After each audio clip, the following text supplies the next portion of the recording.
For me, the whole process was super cool, super surreal. So being a part of G2 Worship was easily the highlight of my senior year of high school, and writing an EP. I never thought I would get to be a part of that. It was really, really fun to make this record.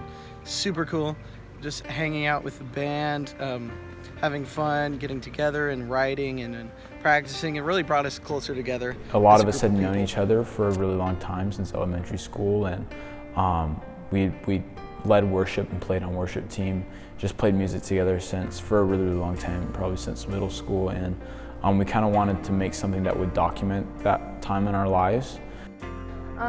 Just the opportunity to be able to write with people and see the fruit of it is just amazing. So we just hung out for like a really long time, and we kind of just bonded and became more of a family than we already were.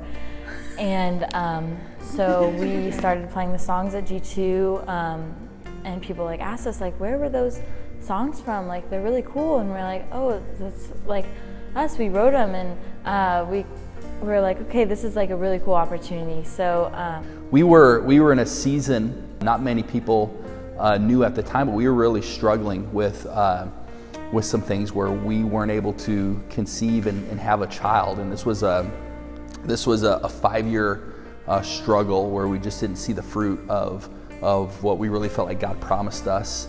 And but I remember we ended up conceiving, and it was a miracle. It's a long story for another time, but it was definitely a miracle that God moved. And I remember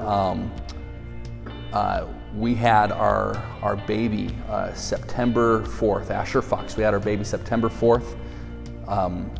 And what I didn't know is the day that he was being delivered was the first day the band really came together and they started writing.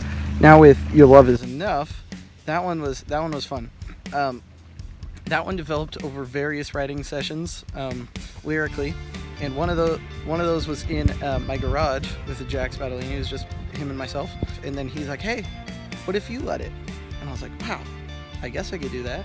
I mean, I didn't write it, but I guess I can lead it. Really happy that I got a chance to lead on a song, and that was very fun. In the middle of the night, like a good father does, and I'm rocking him, I'm holding him, my wife's next to me, and suddenly I get this text in the middle of the night. So I just opened it, and without even hesitation, I just clicked the link and I started to listen to this song.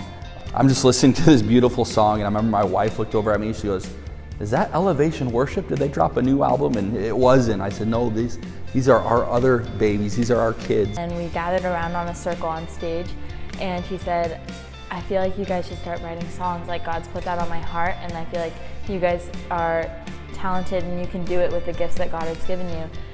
And so we're like, okay, let's do it. And so I went home. I didn't really think much about it. I remember that night, I was sitting in my room.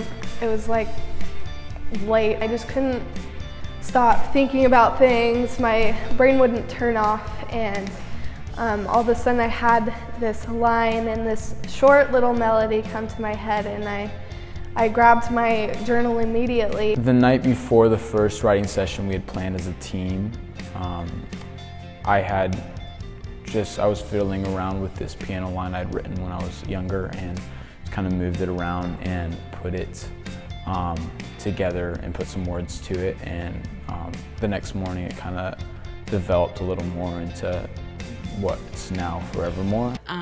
The song that's definitely closest to my heart is Deep Calls to Deep. I think it was Deep Calls to Deep. Form Deep Calls to Deep. I remember praying, like, "Lord, please give me some lyrics. I really want to be an active part of this." And I remember Jack texting us saying, "I have a guitar line." I put it on Dropbox. That Jack had posted a guitar line just for us to listen to and maybe see if any ideas pop up. Brought it to Sierra or the whole worship team, and Sierra and Amy both got back to me and said that they had things that would work. And I was sitting there and I thought of really, really simple lyrics, wrote them down in my notes, was singing them in my car, and then I told Jack, like, "Hey, I thought of some lyrics, they're really simple." During songwriting someone would have like this part, like being like, oh, I need lyrics for this, and somebody would just have the lyrics and be like, yo, this works for this.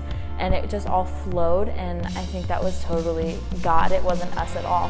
And it was just so beautiful to see like how the Lord worked it all together to make it into this song that is probably my favorite on the EP. One thing that's always been really big on my heart is that whether it's 800 people that we're leading worship for or 8 people, if we help one person connect with God or to grow in their faith somehow, then our job is done.